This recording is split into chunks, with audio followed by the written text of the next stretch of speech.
Good morning, let's celebrate. दोस्तों, मेरा नाम अनुराग अग्रवाल है और मैं पब्लिक स्पीकिंग ट्रेनर और बिजनेस कोच हूं। और आज हम लोग लेके आए हैं फिर दोबारा से कुछ एक चालाकियां जो मैंने देखी हैं लोगों को करते हुए अपने धंधे के अंदर, और इन चालाकियों को सीखने के लिए, देखने के लिए कि किस प्रकार से लोग अपने धंधे के अंदर चालाकियां चला के धंधे को निकाल रहे हैं। आप लोग चाहे ग्राहक हो या ट्रेडर हो या मैन्युफैक्चरर हो, इन सब चालाकियों को देखोगे, अपना फायदा करोगे। और इनको सीखने के लिए हम लोग चल रहे हैं पर्दे के पीछे। आपको अगर कोई ऐसा प्रोडक्ट खरीदना है जिसकी कीमत लाखों करोड़ों की है, जैसे कि कोई प्लॉट आपको लेना है या कोई फ्लैट लेना है, या आपको कोई कार खरीदनी है या सेकेंड हैंड कार खरीदनी है, या कोई BMW, मर्सिडीज, ऑडी, फरारी, या फिर आपको टोयोटा, होंडा, कोई भी कार अगर खरीदनी है और ये लाखों की है, कुछ कारें करोड़ों की भी हैं, प्लॉट लाखों करोड़ों के हो सकते हैं, और इसमें आप चाहते हो लाखों रुपए का डिस्काउंट लेना, तो जो मैं कह रहा हूं आप सुनिए। सबसे पहले तो आप विजिट कीजिए। विजिट करने पर जितना डिस्काउंट हो सकता है ले लो उससे, ठीक है। और डिस्काउंट लेने के बाद उससे फोन पे बात करो, और फोन पे बात करके भी जितना डिस्काउंट आप सरका सकते हो सरकारो। सरकाने के बाद अब आप उसे कहो, जी मैं आपके पास आ रहा हूं फाइनल डील करने के लिए, और फाइनल डील पे जाओ और अपने साथ में या तो कैश या चेक या कोई डिमांड ड्राफ्ट या IMPS, RTGS, NEFT कुछ ना कुछ साथ में रखो और कहो, जी अभी आप डील करो, अभी आपको मैं यूं डिस्काउंट देता हूं, अभी आप डील करो, अभी आपको मैं पैसा यूं ट्रांसफर करता हूं। बड़े बड़े लोग जो है ना, वो सामने कैश को देखकर, चेक्स को देखकर, RTGS को देख करके बड़े बड़े फिसलते हैं। अगर आप श्योर हो कि आपको यही फ्लैट, यही प्लॉट आपको खरीदना है, तो सामने रखो, रखने पर टूटता है, बड़े बड़े बंदे टूटते हैं। अगर आप B2B में हो, बिजनेस टू बिजनेस में हो, तो आपको एक समझदारी बता रहा हूं, चालाकी बता रहा हूं कि कभी भी अगर आप किसी एक मैन्युफैक्चरर के लिए माल बनाते हो, वो आपको आउटसोर्स करता है, तो किसी एक के लिए कभी मत बनाना, इसमें आपका नुकसान है। मैं आपको बताता हूं, ये चालाकी मैंने बहुत चली है। जब गारमेंट के दिनों में, मैं 1990 से लेकर 2003 तक, मैंने आपको बताया था 13-14 साल तक गारमेंट को मैन्युफैक्चर किया करता था, तब हम लोग क्या करते, अगर किसी फैब्रिकेटर को माल बनाने के लिए देते, तो ऑब्वियस ही बात है, अगर उसके पास और भी माल बनता होगा तो आपका माल वो डिले करेगा, क्वालिटी वो कम करेगा, हाँ प्राइस आपको थोड़ा सा कम मिलेगा। तो हम लोग क्या करते, अगर उसके बाद और 3-4 जनों का और माल बनता था, उसके बाद मान लीजिए 100 मशीनें हैं, जिसमें से 20 मशीन पर मेरा काम है, 20 पे किसी और का, 20 पे किसी और का, तो हम लोग उसको अगर 50 रुपए देते और उस 50 रुपए में उसकी फैब्रिकेशन में उसका प्रॉफिट होता था 10 रुपए का, इससे ज्यादा नहीं होता था, 8 रुपए का होता था।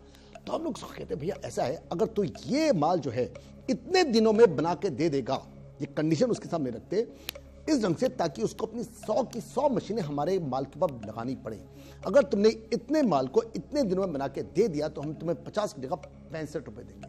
जिस इंसान की औकात सिर्फ 8, 9, 10 रुपए पर पीस होती थी, हमारे पास मार्जिन बहुत अच्छा होता था। एक पीस के अंदर हम लोग बहुत आराम से 2.5-3 रुपए बचा लेते थे। उसमें अगर हम लोग किसी अपने फैब्रिकेटर को अगर 15 रुपए ज्यादा देते भी हैं, तो फर्क क्या पड़ता है? मोनोपोली लो कि उसकी फैक्ट्री में सिर्फ आपका माल बने, आपका माल बनेगा। देखो, आपको एक तो अगर आप मैन्युफैक्चरर हो, अगर आप फैब्रिकेटर हो, तो किसी एक के ऊपर डिपेंड मत करना। लेकिन आपको एज मैन्युफैक्चरर, अगर आप ऐसे ब्रांड ओनर हो जो चाहते हो कि आपके फैब्रिकेटर पे कोई और माल ना बने, तो मोनोपोली लो, ये जरूरी है। इस ढंग से अगर उसकी फैक्ट्री में सिर्फ आपका माल बनेगा, क्वालिटी कहीं ज्यादा होगी, माल बहुत जल्दी मिलेगा, आपकी टर्म्स एंड कंडीशन पर रहेगा। आप कहोगे उठ तो वो उठेगा, आप कहोगे बैठ तो वो बैठेगा, आप कहोगे घूम तो वो घूमेगा, सब कुछ आपके हिसाब से करेगा। सारी फैक्ट्री उसकी आपकी फैक्ट्री हो जाएगी। हम लोगों ने ऐसे कर करके एक करके फैब्रिकेटर के यहां पर बाकी जितने भी और मैन्युफैक्चरर से, उन सबको आउट कर देते थे हम लोग। ये तरीका सबसे बढ़िया। लेकिन अगर आप खुद एक फैब्रिकेटर हो, एक ऐसे मैन्युफैक्चरर हो जो किसी और के लिए काम करता है, तो उसको एक ढंग से हम लोग मैन्युफैक्चरर नहीं कहते, उसको फैब्रिकेटर कहते हैं। किसी एक के चक्कर में मत फंसना। लेकिन अगर आपको वो मोटा प्रॉफिट देता है, बहुत बड़ा मैन्युफैक्चरर है, मोटा प्रॉफिट आ रहा है, तो हर्ष कोई नहीं है। लेकिन बहुत संभल के, क्योंकि जिस दिन उसने आपको माल देना बंद किया, आप धोबी का कुत्ता बन जाओगे। ना घर के रहोगे, ना घाट के रहोगे। OnePlus मोबाइल फोन का आपने नाम सुना होगा। इसकी एडवर्टाइजमेंट देखी मैंने आज। इन्होंने क्या कर रखा है, अपने मॉडल OnePlus 6 के अंदर एक एक्सचेंज ऑफर निकाली है कि अगर आप अपना पुराना मोबाइल फोन लेके आते हो, तो हम लोग उसके ऊपर आपको 3000 रुपए का डिस्काउंट दे देंगे। कस्टमर्स बहुत बढ़िया है, ये स्कीम बहुत बढ़िया है। बहुत सारे कस्टमर ये सोचते हैं कि अगर हम लोगों ने कोई भी 10 साल पुराना 15 साल पुराना वो जो नोकिया के फोन आते थे छोटे छोटे वाले, उनको दे देंगे और जा करके हमको 3,000 रुपए का डिस्काउंट मिल जाएगा, 18,000 रुपए का मोबाइल जो है वो 15,000 रुपए का पड़ेगा, और लोग पहुंच जाते हैं। कुछ ना कुछ लोग, कुछ 1,000 लोग पहुंच जाते हैं इस 3,000 रुपए के चक्कर में, ये सोच के कि हम लोग कंपनी को सी बना देंगे, बेवकूफ बना देंगे, और कंपनी बन भी जाएगी। अगर आप सोचते हो ना कि आप टूटा मोबाइल फोन लेके जाओगे और वो आपको आपके मोबाइल फोन को ले लेंगे, वो ले लेंगे और आपको 3,000 रुपए का डिस्काउंट दे भी देंगे, कंपनी चाहती यही है कि आप उनको बेवकूफ बनाओ, क्योंकि कंपनी को आपके इस प्रकार से पुराने वाले मोबाइल फोन को ले जाने से बहुत फायदे हैं। सुनिए, फायदा नंबर 1, कंपनी को कभी भी अपनी प्राइस को कम नहीं करना चाहिए। आईफोन अपने जब भी किसी मोबाइल फोन को लॉन्च करता है, वो 1-1.5 साल तक आपने नोटिस किया होगा अपने उस मोबाइल फोन की प्राइस को कम नहीं करता, क्योंकि प्राइस कम करने से इमेज खराब होती है, ब्रांडिंग खराब होती है। इस कारण से वो ऑफर निकालता है। इन लोगों ने एक्सचेंज ऑफर निकाली है, अपनी प्राइस को कम नहीं किया। इन लोगों ने अपनी प्राइस को कम करना था, 18,000 को 15,000 करना था, तो कम करने की जगह पे इन्होंने कहा एक काम करते हैं, एक्सचेंज देते हैं। कस्टमर अपना पुराना फोन लेकर के आएगा, वो ये समझेगा हमको बेवकूफ बना रहा है, वो इस कारण से अपना पुराना फोन लेके आएगा, ले लेना, क्योंकि हम लोग तो आपको वैसे ही 15,000 रुपए अपने डीलर को, वो कहेगा जो उसका डिस्ट्रीब्यूटर है, एजेंट है, शॉपकीपर है, डीलर है, उसको कहेगा कि भैया हम तुम्हें चार्ज करेंगे 15 के हिसाब से। अगर कोई आता है टूटा फूटा मोबाइल फोन लेकर के, ले लेना, सेल बढ़ेगी। फिर एक और फायदा है, कई ऐसे बेवकूफ कस्टमर भी होते हैं जो टूटे की जगह पे बहुत अच्छा मोबाइल फोन लेके जाते हैं और वो कहते हैं भैया ये मोबाइल फोन लो और हमें नया दे दो। इस चक्कर में उनके पास कई सारे अच्छे मोबाइल फोन भी आएंगे जिनकी वैल्यू 4, 5, 6, 7, 8,000 रुपए हो सकती है, जिसका फायदा डीलर को होगा। मैन्युफैक्चरर को इन पुराने मोबाइल फोन को अपने पास रखे, कूड़े को रख के अपने पास क्या कर। एक और फायदा है इस एक्सचेंज का। क्या फायदा है? देखिए, कस्टमर जो है जब भी उसके पास एक पुरानी कार होती है, वो नई कार नहीं खरीदता, वो कहता है यार चल तो रही है यार, चलने दो, जिस दिन बंद होगी उस दिन देखेंगे। मोबाइल फोन चल तो रहा है यार, जिस दिन खराब होगा तब देखेंगे। सबसे बढ़िया है अपनी सेल को निकालने के लिए एक्सचेंज ऑफर से उसका पुराना जब जेब से निकलता है तो कस्टमर को एक रिलीफ मिलता है कि यार चलो एक जा तो रहा है, एक जा रहा है तो एक नया आ रहा है, 15,000 देने पड़ेंगे, तो उसकी जेब से निकालना जो है वो एक बहुत बढ़िया ऑफर है। तो जितने भी मैन्युफैक्चरर्स हैं, ट्रेडर्स हैं, मैं उन लोगों को कहूंगा एक्सचेंज ऑफर निकालना बेहतर है। इससे अगर आपको थोड़ा बहुत कोई इसको जानबूझ के उसको लैटिट्यूड देना पड़े और कस्टमर ये समझे कि वो आपको बेवकूफ बना रहा है, बनने के लिए तैयार हो जाओ। Exchange is better than reducing your price. अगली चालाकी ये है, अगर आपको कस्टमर चाहिए, ढेरों कस्टमर चाहिए, बहुत कस्टमर चाहिए, तो कस्टमर के पास जाओ और कस्टमर के पास बिल्कुल मत जाओ। हाँ क्या? हाँ, कस्टमर के पास जाओ और जब आप कस्टमर के पास जाओगे, उसका अप्रोच करोगे, आपकी इज्जत कम हो जाएगी, वो आपसे माल नहीं लेगा। कस्टमर नहीं चाहता कि कोई उसको माल चेपे, उसको माल कोई पेले, उसको माल कोई बेचे, वो खुद खरीदना चाहता है। तो आपने क्या करना है? आपने कस्टमर के पास पहुंचना है और कस्टमर आपके पास आए। बहुत कंफ्यूजन है इसमें, है ना? कंफ्यूजन मैं आपको समझाता हूं। देखो, सबसे पहले सबके सब लोग, सारी दुनिया ये कर रही है, वो कस्टमर के पास जाती है, वो वहीं पर पहुंचती है जहां कस्टमर है, ऑफलाइन या ऑनलाइन। ऑनलाइन में अगर वो फेसबुक पर है, ट्विटर पे है, इंस्टाग्राम पे है, यूट्यूब पे है, मैं भी जैसे आपके पास पहुंचा हुआ हूं, मैं आप तक पहुंच रहा हूं, लेकिन मैं आपके पास नहीं पहुंच रहा।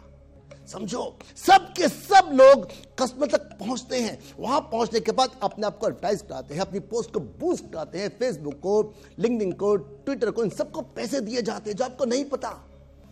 इन सबको पैसे दिए जाते हैं और ये आपकी पोस्ट को बूस्ट करते हैं। बूस्ट करने के बाद आप सब कस्टमर के पास पहुंचते हो और कस्टमर के पास पहुंचने के बाद आप अपनी वीडियोस दिखाते हो, अपनी पोस्टें दिखाते हो, अपने एडवर्टाइजमेंट दिखाते हो।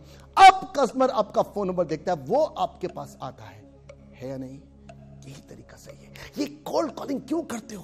कोल्ड कॉलिंग का कोई रिस्पॉन्स नहीं होता, कोई नहीं चाहता कि उसको कोई माल पेले, उसको माल कोई बेचे। कोल्ड कॉलिंग खत्म कर दो, अपनी विजिट खत्म कर दो, हर ढंग से एडवर्टाइज कराओ, अच्छी अच्छी पोस्ट, अच्छी अच्छी वीडियोस बनाओ, अपने आप को दिखाओ और दिखाने के बाद अपना फोन नंबर दो ताकि कस्टमर आप तक पहुंचे।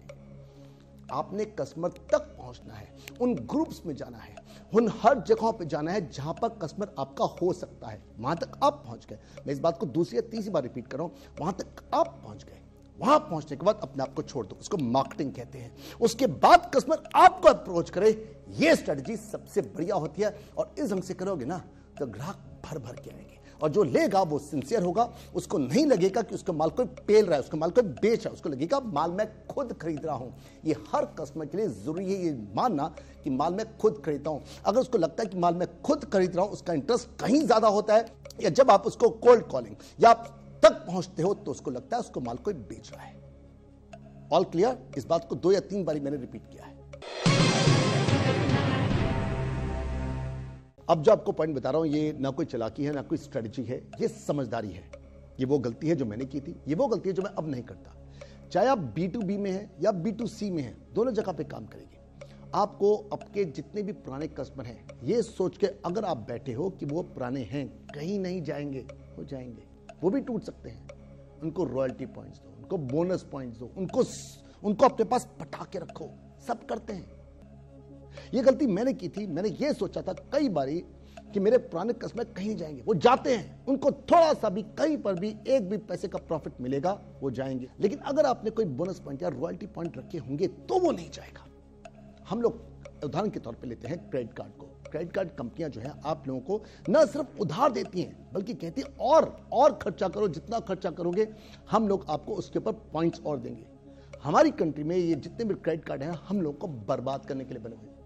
वेस्टर्न कंट्रीज में सब कुछ, सारी इकोनॉमी, सब लोग जो है क्रेडिट कार्ड से ही चलते हैं, EMI से ही चलते हैं। लेकिन हमारी कंट्री में क्योंकि नॉर्म ज्यादा अच्छे नहीं है, रूल जो है ज्यादा स्ट्रिक्टली इंप्लीमेंट नहीं किए जाते, इस कारण से ये बैंक वाले जितने भी है ना, ये हम लोग को एक्सप्लॉइट करते हैं। मैं तो कहता हूं क्रेडिट कार्ड आप बिल्कुल मत रखना, हम लोग को बर्बाद करने के लिए क्रेडिट कार्ड बने हुए हैं।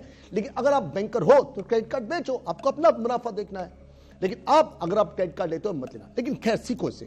क्रेडिट कार्ड वाले आपको पॉइंट्स को, वो चाहते हैं कि ज्यादा से ज्यादा आप खर्चा करो, जितना खर्चा करोगे उतना ज्यादा उनको फायदा होगा, और उसके लिए आपको बोनस पॉइंट देते हैं, लॉयल्टी पॉइंट देते हैं। इसी ढंग से आप लोगों को भी अपने धंधे के अंदर अपने पुराने कस्टमर के लिए लॉयल्टी पॉइंट्स या बोनस पॉइंट देने चाहिए। तो कैसी लगी आज की चालाकियां, कैसी लगी ये स्ट्रेटजीज, ये समझदारियां? नीचे कमेंट सेक्शन में लिख के बताओ यार, कौन सी अच्छी लग रही हैं, कितने एपिसोड इसके बने। आपके कमेंट आते हैं तो अच्छा लगता है। अगर आप इसको शेयर करते हो लोगों के पास तो क्या होता है, ये चैनल चलता है, हम लोग को प्रोत्साहन मिलता है, इंकरेजमेंट मिलती है। शेयर करो, कमेंट करो, लाइक करो, और साथ में अगर आपने अभी तक इसको सब्सक्राइब नहीं किया तो अब तो कर लो यार। सब्सक्राइब कर लीजिए, बेल आइकन को जरूर हिट करना, और आपके लिए लेके आता रहूंगा नई से नई वीडियोस। तब तक के लिए मिलते हैं हम लोग। बाय बाय, शबा कैब बी सिंह, गुड नाइट।